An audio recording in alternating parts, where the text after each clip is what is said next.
Hello, ladies and gentlemen. Welcome to Calls. This is the 2024 ISCO Championship full show. That's right, we have the initial research, the data dive, and the DFS tactics all in one show this evening for the alternate field event in Nicholasville, Kentucky.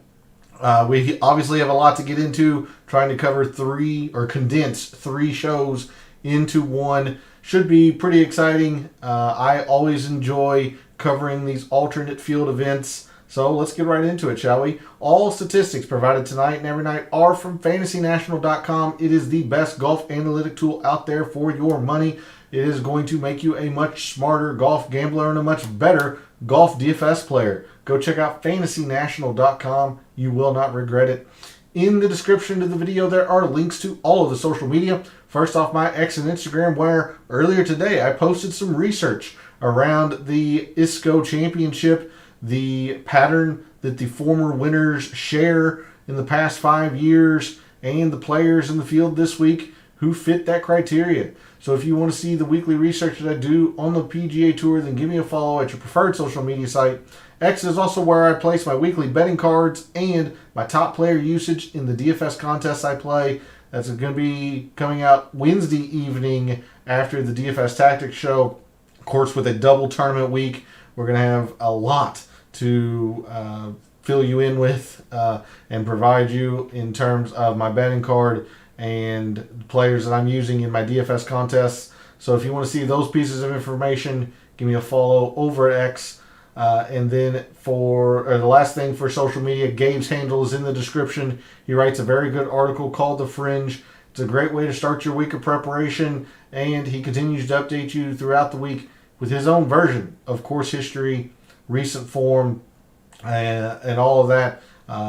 And if you are a subscriber to his article, which is free to do, by the way, you're going to be able to join us in his Substack chat every Wednesday night as we continue the DFS talk over there. So you don't want to miss out on that. It's always a fun discussion over in his chat. So the only way you're going to be able to join us, again, is if you are subscribed to that article. So go do that and show him some support. Follow him over on social media. Lastly, we are live. Chat's open. Want to hear from you all. I will take any questions about the Scottish Open. That is, of course, the main event this week. But we are mainly here for the ISCO Championship. So how much do you know of Keen Trace? Who do you think the favorite is? Do you fully believe that Luke Clanton, the amateur, should be the tournament favorite? How much do you know of any of these DP World Tour players coming over to play in the ISCO Championship? So would love to hear from you all in the community. Make sure to jump in chat. But we are going to cover everything this evening, so let's get into it. We're going to cover the full show for the 2024 ISCO Championship. And normally, we would start with a GCSA tournament fact sheet. We do not have one of those for the ISCO Championship this week, so I will tell you or give you as much information as I can regarding Keen Trace. Of course, we are in Nicholasville, Kentucky. What used to be called the Barbasol Championship. Barbasol is no longer the title sponsor. Now it is ISCO, or I'm going to call it ISCO. I could be wrong with that. But the ISCO Championship. Keen Trace is an Arthur Hills design, so nothing to do with any architect filters in Fantasy National. It is a par 72, fairly short, measuring just over 7,300 yards. Pretty wide and forgiving fairways, bent greens at the ISCO. And if I call it the Barbasol, my apologies, it's just out of habit. Very similar to the Honda earlier this year when it was technically the Cognizant Classic, but I believe most people were in the habit of calling it the Honda anyway. But pretty wide, forgiving fairways, not too terribly long. The par fives, we have one extremely short par 5 here at Keen Trace. So yeah, it's one thing that you should know about Keen Trace, especially for professionals, is that it's easy. There's not a whole lot to cause professionals a lot of concern. The greens aren't very difficult. We'll get into some course statistics here momentarily in Fantasy National, but it is very, very easy for professionals. So that's the basic gist of Keen Trace in terms of what would be on the GCSA tournament fact sheet. It's an Arthur Hills design, par 72, measures slightly over 7,300 yards. So not long by any means, but I guess technically probably not short. Probably a mid-length par 72, 4 par 3s, 4 par 5s. The greens are probably average in size, and they are bent greens. So with no GCSA tournament fact sheet, let's go ahead and take a look at the Wind Finder forecast as much as we can. Still, a day and a half away from the start of the tournament. And it looks pretty darn pleasant. Again, I am somewhat local to Nicholasville. It's maybe a couple hours or so drive for me personally. Thursday looks fantastic. Very little wind. Very pleasant, actually. High of 82. It is going to get hot throughout the week. You see, Friday looks pretty darn pleasant. Maybe a slight gusty wind in the morning, but again, with this being so far out, not going to indicate any kind of wave advantage at the moment. Saturday looks fine. Looks like there could be a thunderstorm that comes through Saturday evening for a little bit. You can see how crazy the wind gets for that 2 to 3 hour time period. But mostly we're looking at hot and calm, probably muggy conditions at Keen Trace this week for the ISCO Championship. Now, the one thing I would caution, and if you are going to play any ISCO Championship DFS, be mindful of the forecast. It looks like some wind could creep up, and if this gets moved up into maybe Sunday, could cause a little bit of a tougher round than what the professionals have been used to this week, considering this is more wind than what is forecast in the actual tournament right now. They are actually in a tornado watch at the moment. Looks like they're going to get pummeled with some rain overnight and very windy tomorrow, actually. But nothing for the tournament proper. Looks very, very calm, hot, but very calm and great scoring conditions at Keen Trace. So there's a look at the forecast, at least the extended forecast, a day and a half out at Keen Trace. So we'll move to Fantasy National. Take a quick look at some of the players in the field this week. Of course, with only one show, we're just going to go ahead and bring in the DraftKings pricing for the ISCO Championship. Luke Clanton is your top price player. He's also the tournament favorite, betting-wise. Luke Clanton, Michael Thorbjornsen, J.J. Spawn, Daniel Berger, Chan Kim, Michael Kim, Mac Meisner, Carson Young, Neil Shipley, another rising star, at least with amateur status still. Some maybe more recognized names, Troy Merritt, Alex Smalley, Nick Hardy, Patton Kazire, Jason Duffner, Stuart Sink. But this is an alternate field event, so obviously not the bread and butter of the PGA Tour. So before we get into too much in here, and in fact I am wanting to have something else up. So let's go to the course breakdown in Fantasy National. Take a look at Keen Trace in terms of a scorecard and graphical view. First thing I'm actually going to highlight is the difficult holes, because there's not many of them and they don't play too terribly difficult. The hardest hole on the course traditionally has been the par 4 18th, only 429 yards. And it only plays to a tenth of a shot over par. If that is your most difficult hole, things are going to probably play pretty darn easy. There are a couple of other holes out here that yield a bogey, 15+% if players are a little bit wayward. six hundredths, six hundredths, six hundredths.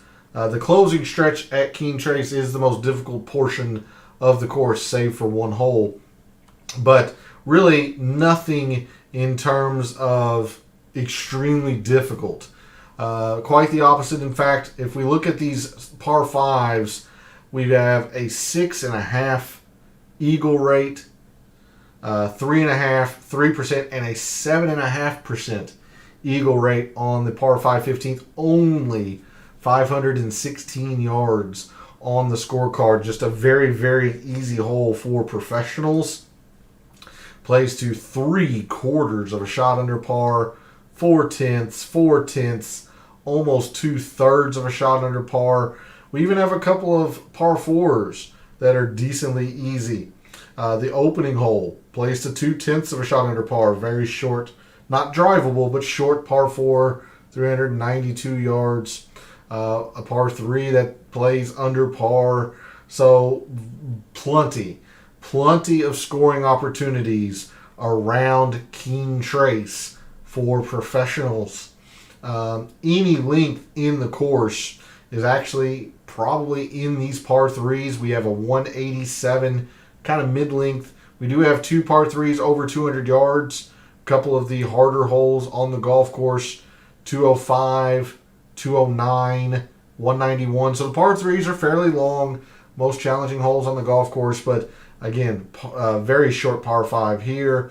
573 kind of average length, 567 probably average length, and then 543s on the shorter end. So not a whole lot of long, difficult holes here at Keene Trace. We move to strokes gained by shot type for our top 10s, 5s, and winners. If there was one thing to remember about Keene Trace, I mentioned that it is very easy. The second thing is to remember this is a ball striking paradise, off the tee and approach. Yes, a little bit of putting does come into play, but look at the sheer volume of ball striking versus short game. The around the green here just does not matter at all. It is all about off the tee and the irons.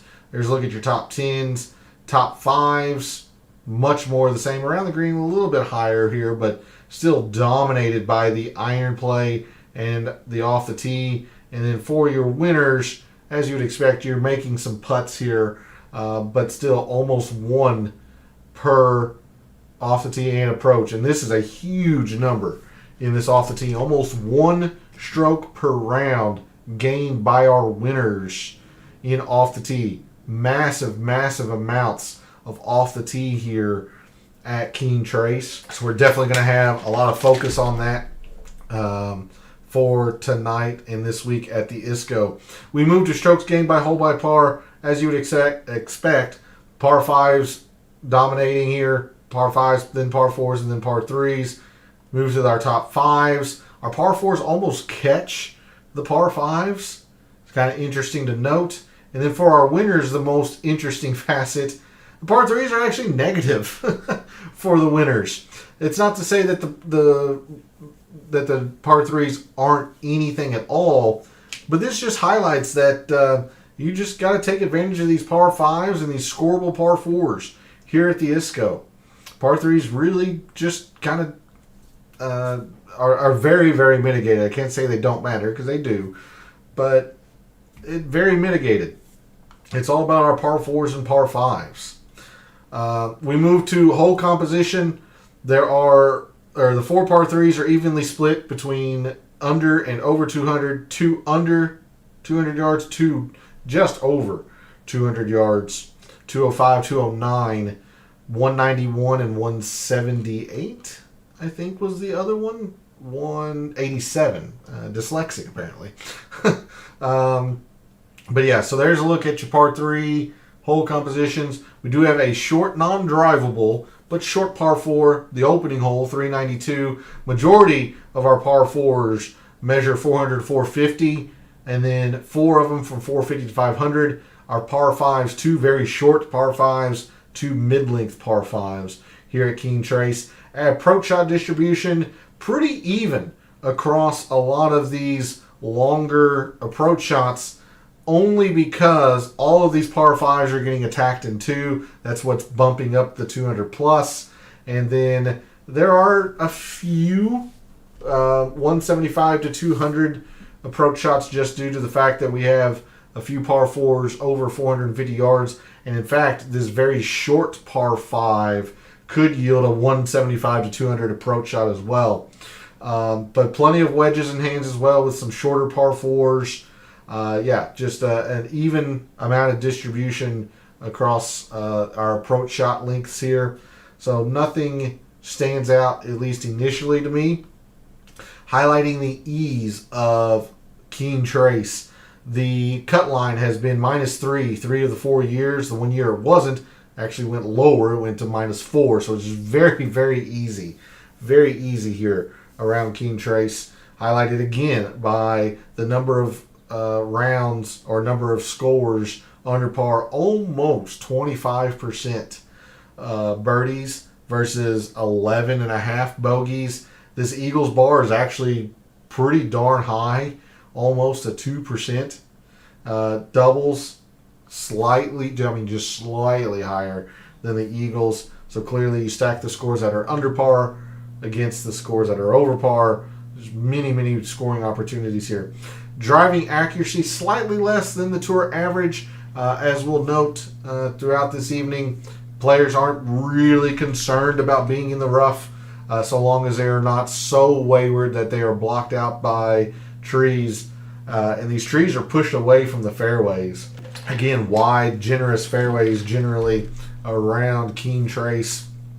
So driving accuracy not really a factor this week. Greens, easy to hit. These greens are about average size. I don't have an exact number for you, but the main thing is they're not difficult to hit.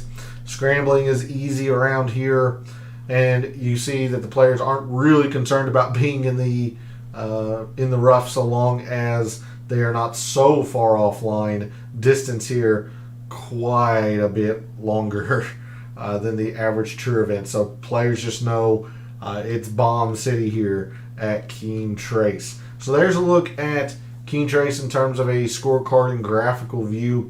We'll now move, before we go to the players in the field this week, let's actually go to the scoring conditions. For the first time in a while, we had a couple of rounds that were average last year. The winds did pick up a little bit, if I recall, but we are on bent greens. You'll see that the green speeds have generally been average in terms of speed here around Keen Trace, which is a little bit surprising to me, but average speed, bent greens. Rough is considered long, but again, the players aren't too necessarily concerned with being in the rough. It is not so penalizing to play out of. But beyond the first 2 rounds last year, just easy around Keen Trace. And Keen Trace has hosted the Barbasol, now the ISCO, since 2018. So 5 years of data, and they've only had 2 rounds that were average, and that is because the wind picked up a decent amount. But even when the wind picked up in 2022 and 2021, it still played easy. So wind is not a huge factor, and of course we saw the wind finder forecast looks very, very calm, at least as of now, throughout the week. So I don't see anything that would lead me to believe that it'd be anything other than extremely easy this week. So there's a look at the historic conditions. So now we'll come to the players in the field this week.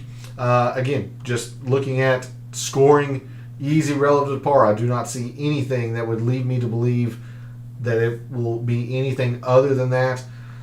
When rounds have been easy relative to par the last couple of years, players, the top performers in the field this week at the ISCO: Chan Kim, Luke Clanton, Hayden Springer, Chesson Hadley, S.H. Kim, Michael Kim, Ziching Do or Marty Doe, Michael Thorbjornsen, Carson Young, and Espen Kofstad.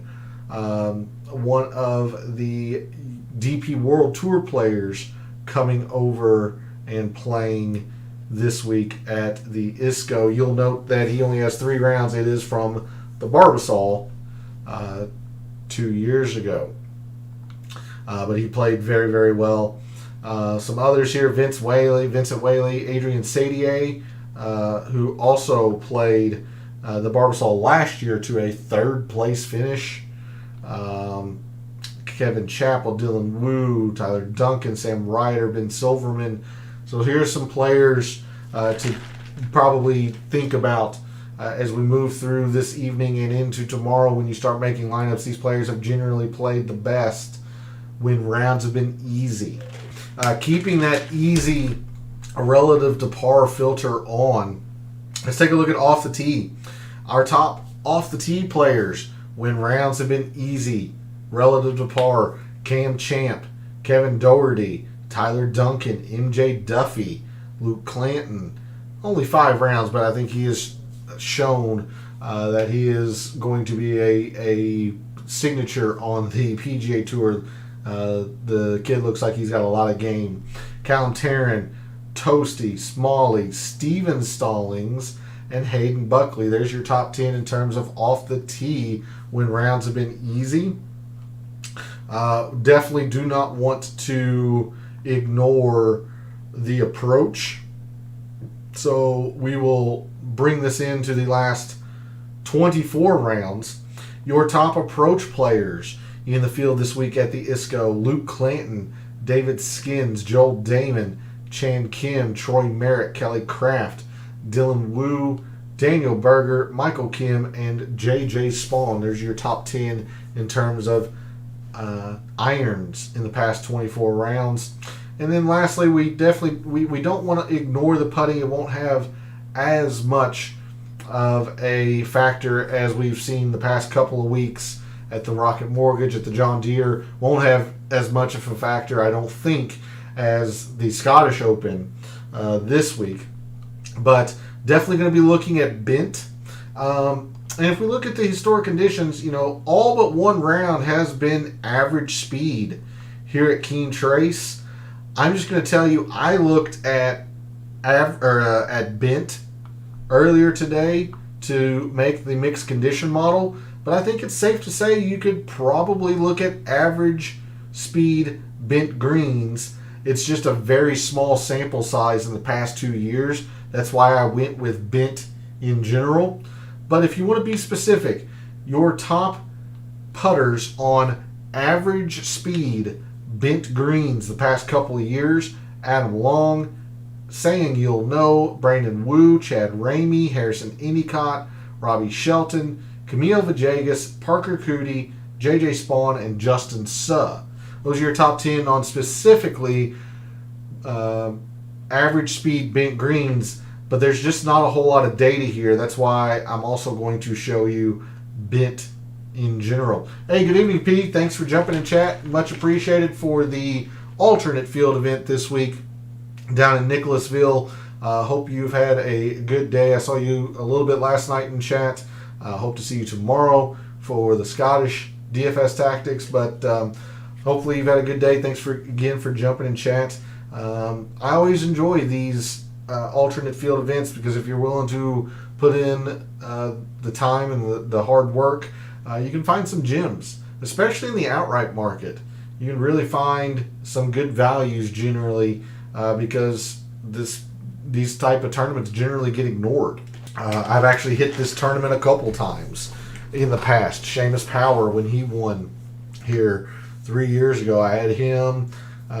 So I generally like these alternate field events, especially because it gives you an idea on perhaps some up-and-coming players or some players to maybe think about in the bigger events that others might not just know about. But it's good to see you this evening. As I was mentioning, I didn't use the average speed filter when I made the mixed condition model. So just looking at bent greens in general in the past couple of years, our top putters have been Harry Hall, Aaron Baddeley, Dylan Wu, Justin Suh, Adrian Sadier. Again, only 1 tournament. It was the Barbasol from last year, but putt the daylights out. So take that for what you will. Saying You'll Know, Roger Sloan, Kevin Kisner, Rafael Campos, Luke Clanton, and S.H. Kim. So a little bit of a difference here when you factor in all bent versus average bent or average speed bent greens. Harry Hall, I don't believe, was in the top 10 at all for average speed, and he rises all the way to number 1 in terms of total bent. Saying You'll Know was up there, I know. Baddeley, I know, was up there. Kisner rises. Sloan rises. So different list of names.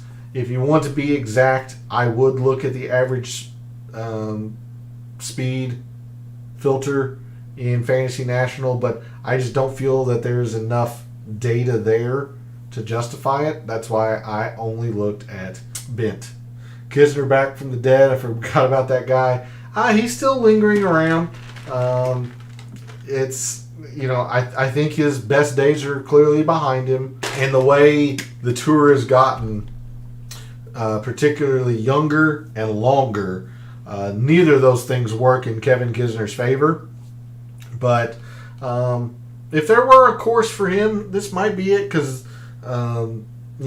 it's not necessarily the longest. It's not like a Quail Hollow. It's not a Torrey Pines by any means. I do not think this is a great fit for him, though, considering distance generally is a huge deal here, just because the course is so gettable. He has to be so exact with his irons to make up for the lack of distance that he has. So I wouldn't rule it out that he could play well, but I would much prefer him at a place like TBC Deer Run or TBC River Highlands, which was a signature event, yes, but these shorter courses where players just can't flat out overpower the course. And Keen Trace can get overpowered pretty easily by professionals. Okay, instead of going into a lot of the prior leaderboards and whatnot, because I want to save enough time to look at a couple of things in Microsoft Excel and, of course, do the DFS Tactics portion of the show, let's kind of go just through these page views here. Most often, we're going to be looking at this easy relative to par filter, just because Keen Trace has been easy pretty much every year. The only time it was average was last year when we had a couple of rounds that were average. I mean, literally every time else it's been easy. In the driving and greens page view, I'm going to tell you right now, it's really all about the distance. I only looked at off the tee in the mixed condition model, but distance certainly helps here. This course can get overpowered easily. So your top driving distance performers the last 2 years, when rounds have been easy: Cam Champ, Kevin Doherty, Callum Tarrant, Garrick Higo, MJ Duffy, Michael Thorbjornsen, Pearson Coody, Alejandro Tosti, Ryan Brim, and Paul Barjan.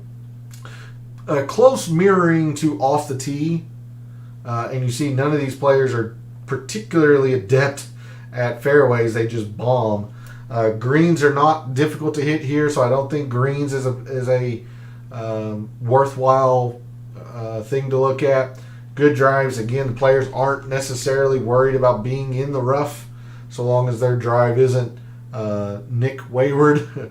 So it's really about the distance on this page view. And if players are scrambling, they're just so far behind. This is birdies galore here at Keen Trace. And then when we move to scoring, I really thought about looking at eagles, considering we have 6.5, 7.5, 3.5. Lots of eagles here, but when we get to the mixed condition model, you'll see I just went with birdies or better. But using this easy relative to par filter, your top opportunities gained players: Joel Damon, Smalley, Carson Young, David Micheluzzi, I believe I'm saying that right, played in the Byron Nelson last year at TBC Craig Ranch, another very, very easy golf course for professionals. Daniel Berger, Patton Kizzire, Rico Hoey, Kevin Streelman, Troy Merritt, Lucas Nemec, I believe. There's your top opportunities gained. Birdies are better. Chan Kim, S.H. Kim, Hayden Springer, Scott Piercy, Luke Clanton, Garrick Higo, Harry Hall, Marty Doe, Sam Ryder, Michael Kim. I would put a star next to Hayden Springer.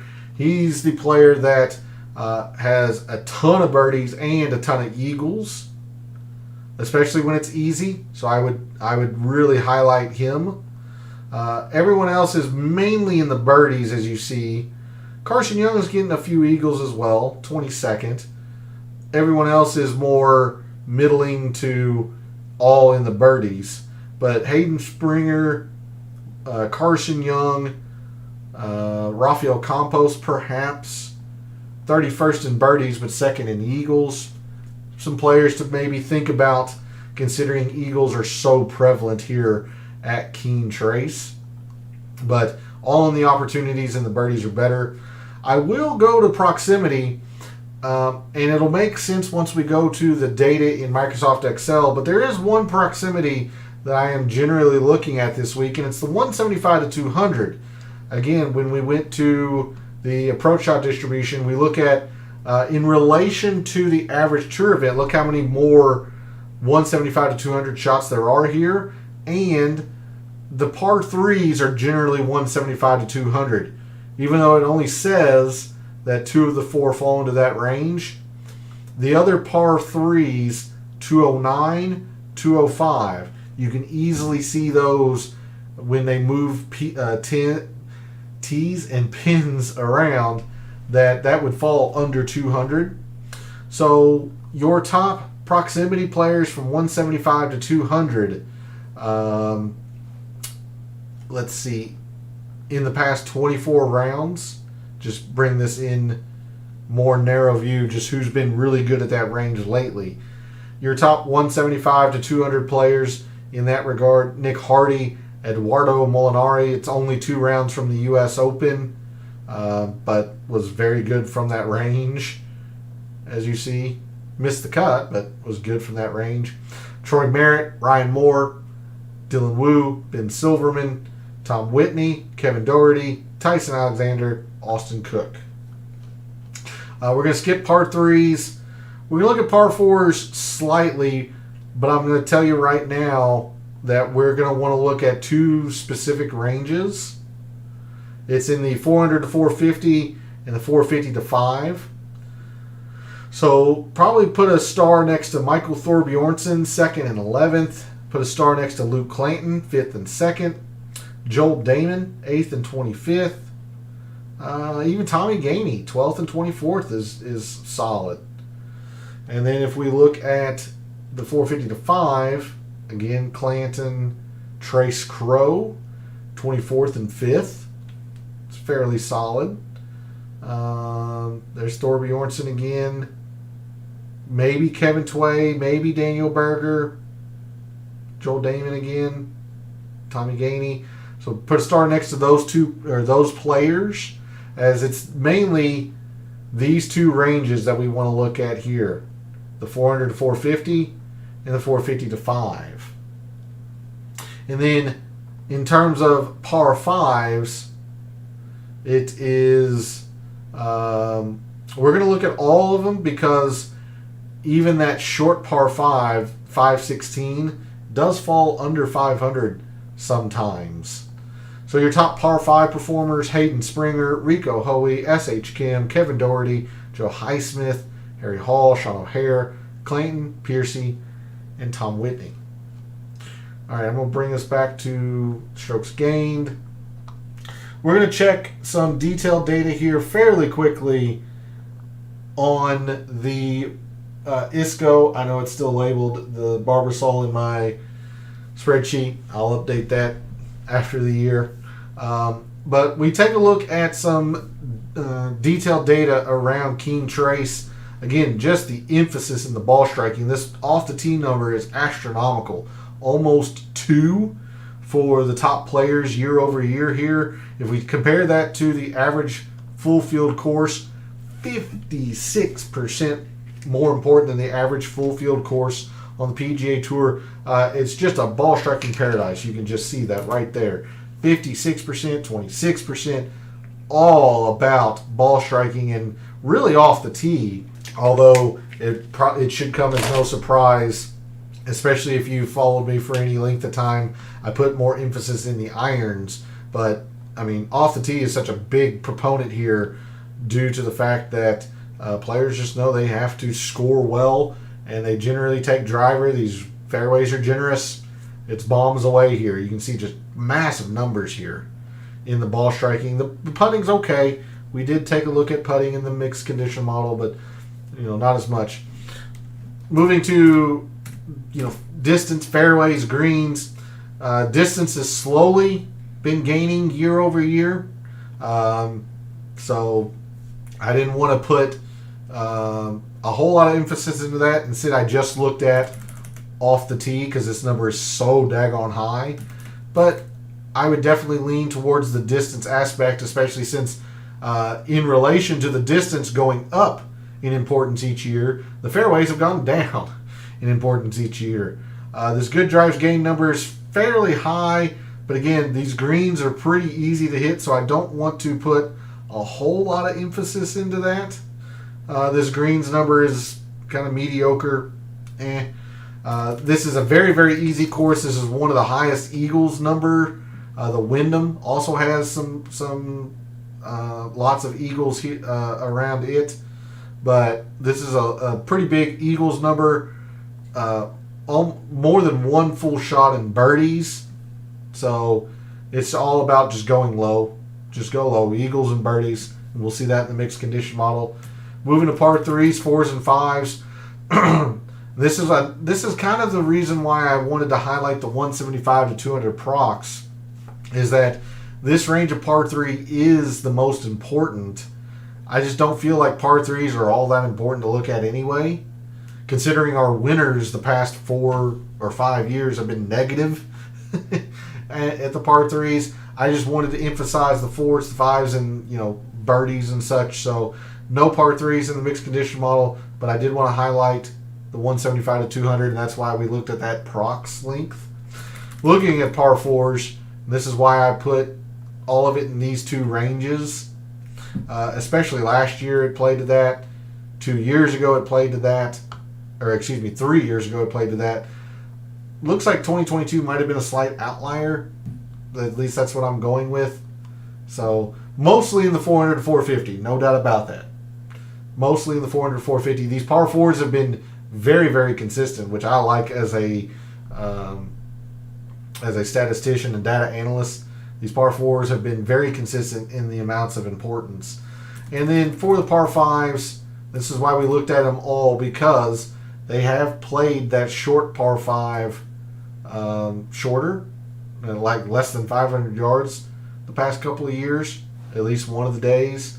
So par 5s, 2.23 versus the 1.3 from the par 3s. Almost one full shot more important are the par 5s. That's why we're ignoring the par 3s.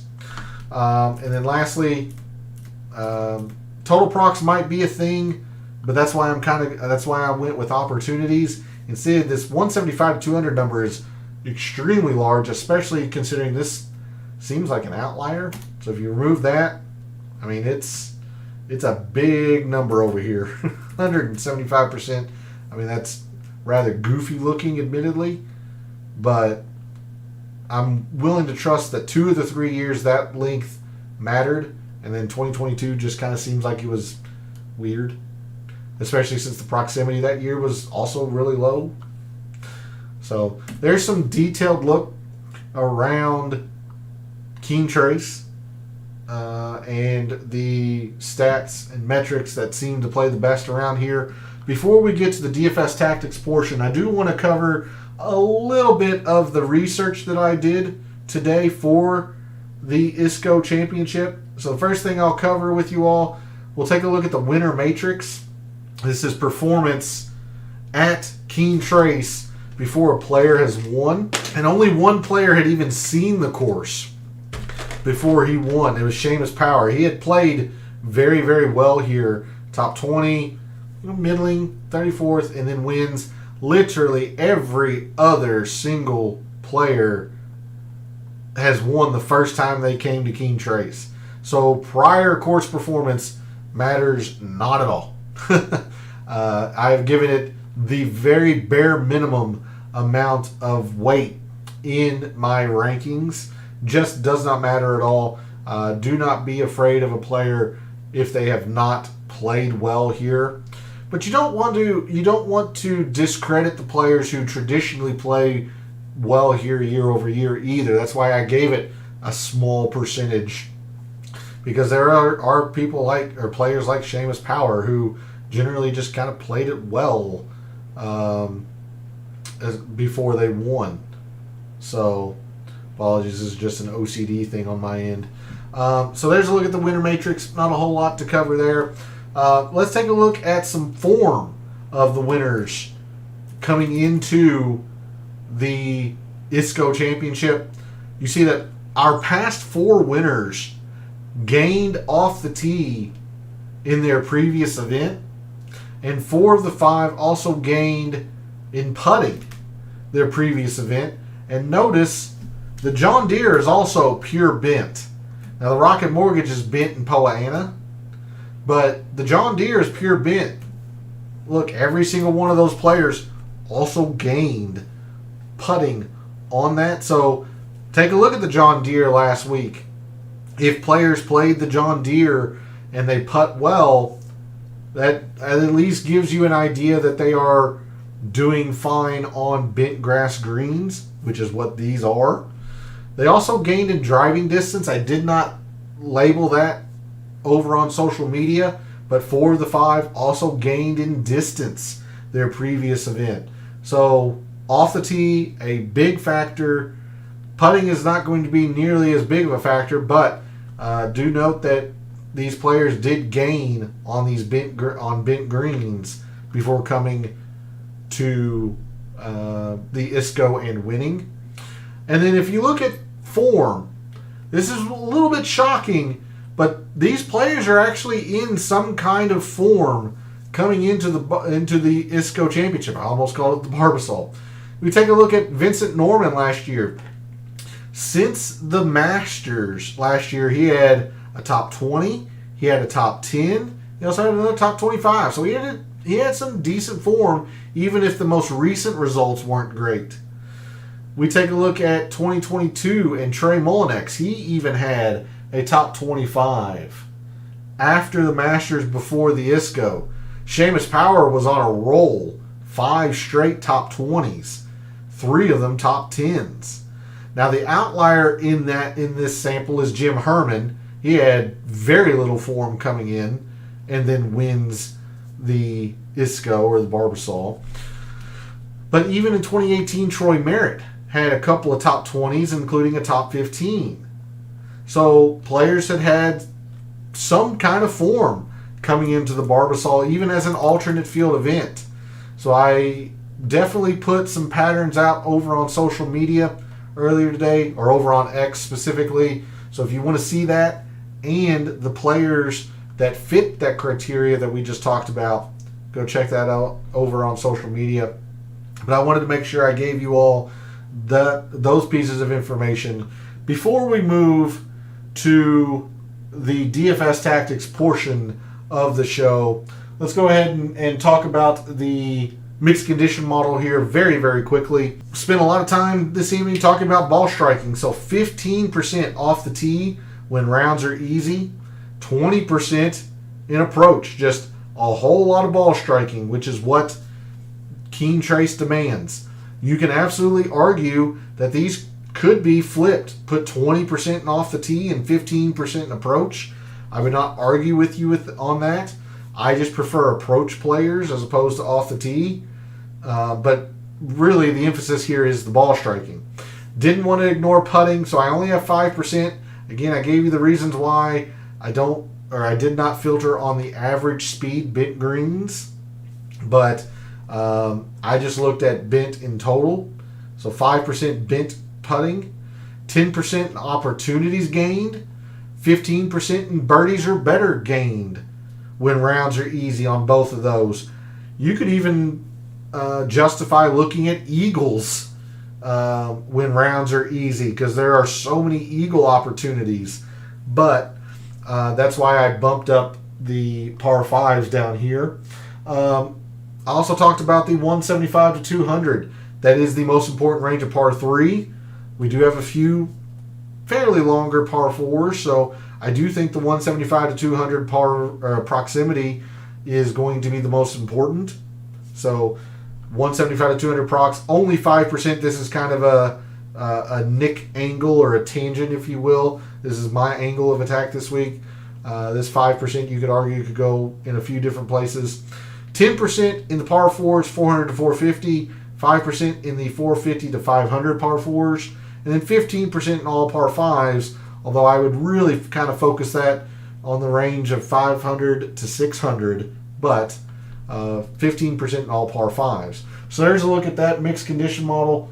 We'll now go quickly to my rankings. With Fantasy National, there were very few members who had looked at the ISCO, so no projected ownerships. I'll give you the best that I can think of, or my best estimate for the week. And if you decide that you are playing some ISCO DFS, feel free to reach out to me tomorrow and I'll give you some updated ownership projections. But my rankings for the ISCO this week go as such. Dylan Wu is my number 1 player. Luke Clanton, Carson Young, Michael Kim, and Joel Damon round out my top 5. Chan Kim, Rico Hoey, Daniel Berger, Rafael Campos, and Troy Merritt round out my top 10.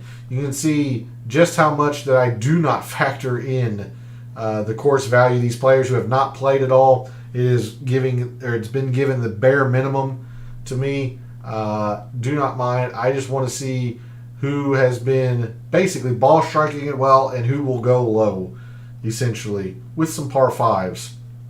So there's a look at my rankings. I will sort on the price board here very quickly because I'm going to try to make some lineups for you all. So let's sort on the salary, largest to smallest. I do have a few DP World Tour players that I'd like to recommend to you all, maybe 3 or 4 of them. So let's go through this price board very quickly. In the 5 digits, in the 10Ks, Luke Clanton, Thorbjornsen, Spawn, and Silverman. Clanton's going to be popular for good reason. I mean, the guy has been in amazing form lately. I don't see any reason why he won't be live this week as well. I also kind of like Ben Silverman. Hey, thanks for jumping in chat, P. Not a problem. I appreciate it.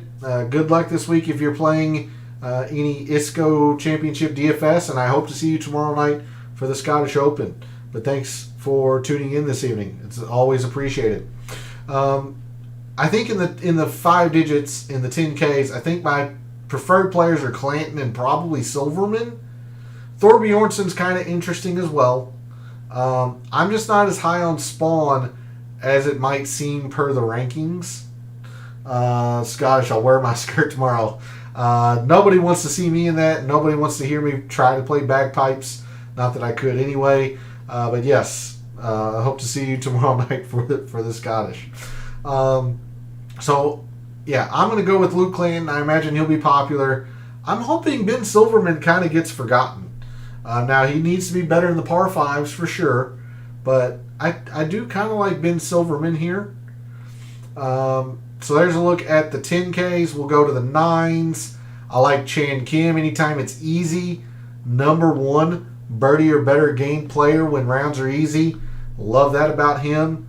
Michael Kim, he's actually played here a couple times, so he's got some course knowledge. I'd be a little bit wary because he's not necessarily the best off the tee, and I've actually heard or actually read from his social media profile that he's dealing with a little bit of a nagging injury, so perhaps enough reason to ignore him.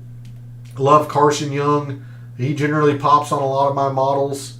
You see second per Fantasy National, so like Carson Young quite a bit. Also don't mind Neil Shipley. I know he missed the cut last week, but I don't mind Neil Shipley. Moving to the 8s, S.H. Kim, somebody else I'm going to recommend again. I know the irons aren't the best, but he's an off-the-tee centric player. Goes extremely low. Dylan Wu, while he was rated number 1, he's probably actually not my number 1 player because he's not an off-the-tee based player, and that's what you have to be here. He's rising thanks to the fact that he's played here before. The irons have been good. He's actually very good on bent, third in bent putting. So I like Dylan Wu. I just don't think he's number 1. Love Hayden Springer. Love everything about Hayden Springer. I'm hoping he's not too popular, but he probably will be. Harry Hall, the number 1 bent putter, if you want to believe in that. But I'm a little bit cautious with Harry Hall just due to the lack of off-the-tee prowess. David Skins again. I know he didn't play well here in his one time, but number 1 iron player, goes plenty low, played okay at the John Deere. It's worth a look. But I'm more so in the upper 8s. S.H. Kim, Dylan Wu, yes. Hayden Springer, a bunch. Even Jacob Bridgman I don't think's too bad. Moving into the 7s, this is where I really like a lot of players. Rico Hoey. Love Rico Hoey this week. We'll see him quite a bit in the DFS line, or my top player usage. We'll see him in my betting card. Love Rico Hoey this week.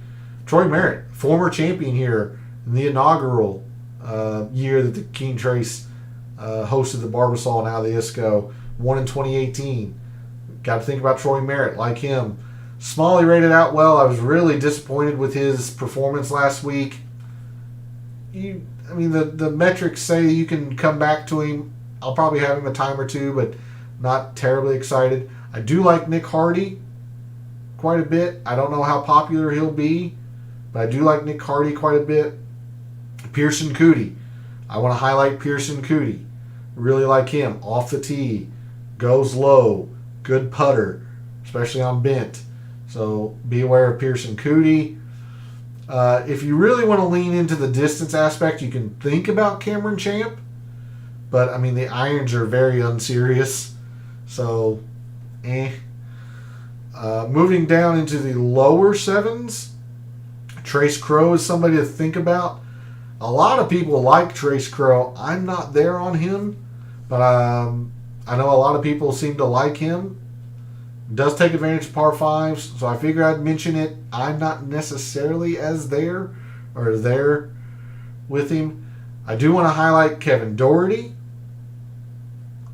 Like Kevin Doherty this week. Adrian Demont Deschessart, ADDC. This could be a good fit for him as well. So take a look at ADDC. And then lastly, for those who are playing DFS, I do want to give you a small handful of DP World Tour players to think about in your lineups that hopefully aren't going to be too terribly popular. The first is Adrian Sadier. Finished 3rd here last year. He put the daylights out, so you can't expect that to happen again. But he went low.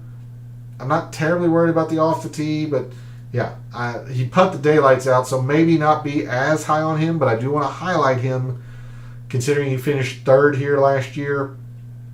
David Micheluzzi, we took a quick look at him and how he played the Byron Nelson last year. Another very easy course. He rated out well at 7,000.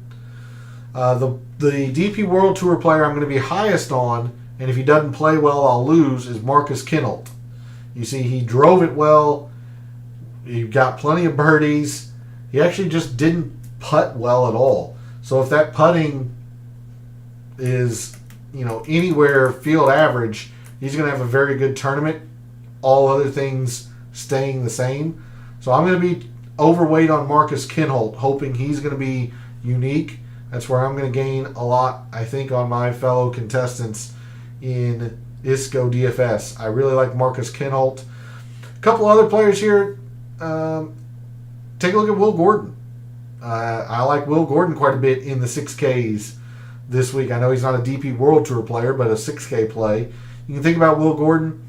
Rafael Campos rated out extremely well maybe not as high on him, but I'll definitely use him a time or two. But the mad scientist play, other than Marcus Kinholt, all the way down at 6,100 is Espen Kofstad. Was very good off the tee 2 years ago. Gave himself plenty of opportunities and made a lot of putts. So I imagine he'd be, if he got another top 15 finish at the projected ownership that I would think of his around 2%, it's going to be pretty darn solid. So I do want to mention him, but I am higher on Marcus Kinholt at 6,900.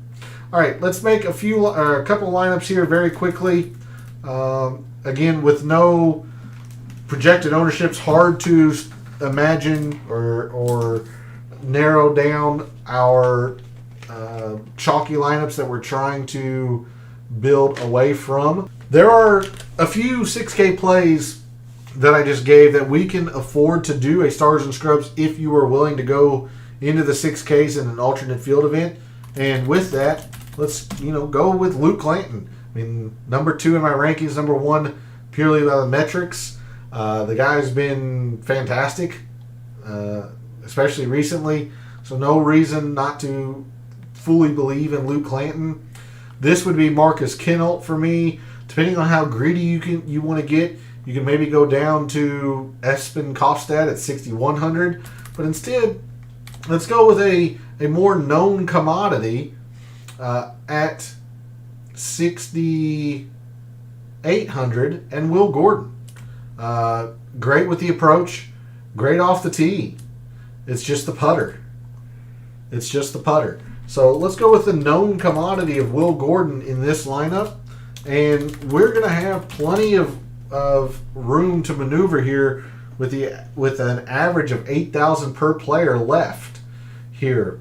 We could probably even fit a Thor Bjornsson or a Ben Silverman if you wanted. Myself, I'm going to probably go more into the line of maybe like a Chan Kim or a Carson Young. In fact, let's go like S.H. Kim and kind of nail down these 8s. Hayden Springer, somebody I'm just in love with this week. Harry Hall maybe. Bramlett certainly has a lot of distance to contend here. And top 15 that his one time he played. Rico Hoey, somebody else that we could absolutely throw into this. 7,400 to round this out. If you're a big believer in Cam Champ, I'll probably have him one time, but I'm not in love with it. Maybe you're in agreement with some of these other pundits that Trace Crow is a good play. I would use Kevin Doherty. Maybe you're wanting to throw in a DP World Tour player for some expected uniqueness. Adrian Sadier. Here's a lineup where you're under 300. You've got the tournament favorite. S.H. Kim is one of my pet players, sure, but has played very well recently. An off the tee centric player, goes extremely low, especially when it's easy. So I love S.H. Kim this week. Love Hayden Springer. So this is a lineup that I would be very, very comfortable dropping into the 6Ks for to fit in what I see or what I perceive as a lot of value here in the mid range. But really, if I'm not going into the 10Ks, which I will be for some Luke Clanton, I will be for some Ben Silverman, I'll use Thor Bjornsson a little bit. Really, I think a lot of the value here is in these balanced lineups. Starting with a Chan Kim, going to a Carson Young, again, an S.H. Kim or a Dylan Wu. I just love Hayden Springer this week. Rico Hoey. We're at 7,500 for 2 players here. Nick Hardy, somebody that I think needs to be on people's radar for the ISCO. Love Nick Hardy this week. We have 7,500 left. Not necessarily in love with anybody there, like Pearson Cootie. If we could drop 100 off of one of these guys, I love Pearson Cootie as well. So let's use Pearson instead of Hardy. Still 7,500. We can throw ADDC into this. At 7,000, you can move some of this, money around a little bit. Maybe you're not comfortable starting with a mid-9. Maybe you want to try to squeeze in a 10K. Or maybe you like Daniel Berger. I'm just not there because he showed at the John Deere. I just don't think he's fully healthy yet. But these are the kind of lineups that I've been building most so far for the ISCO, is these balanced lineups. I would love to try to fit Nick Hardy into this. This is 100 over, so I'd have to find a way to drop 100. I love Carson Young this week, but maybe this becomes Neil Shipley, who I think is fine. Chan Kim, Shipley, love Springer, love Rico Hoey. I'll have Dylan Wu, plenty as well. But these are the kind of lineups that I've been building most often if I'm not using a Luke Clanton or a Ben Silverman or a Thor Bjornsson. I really do think there's a lot of value in these balanced lineups this week. So thanks to P for jumping in chat. Thanks to everyone else out there who tunes in, watches, listens, supports the channel by liking the videos, commenting and subscribing. I always appreciate it. Reminder that if you are going to be playing some ISCO DFS, feel free to reach out to me tomorrow. We'll take a look, or I'll give you an updated look at projected ownerships, perhaps some players to think about if a wave advantage happens to develop based on the Wind Finder forecast. But also a reminder that tomorrow will be the Scottish Open DFS Tactics show, and by the time we are live, we're only going to have about 3 hours or so to lock our lineup. So we'll be available for all of your last minute questions for the Scottish Open. So it should be a good time. But thanks again for all the support, for all the wagers and DFS contests that you have played, or that you do play this week for the ISCO Championship, and until I see you tomorrow night for the Scottish Open DFS Tactics show. May all your bets be profitable.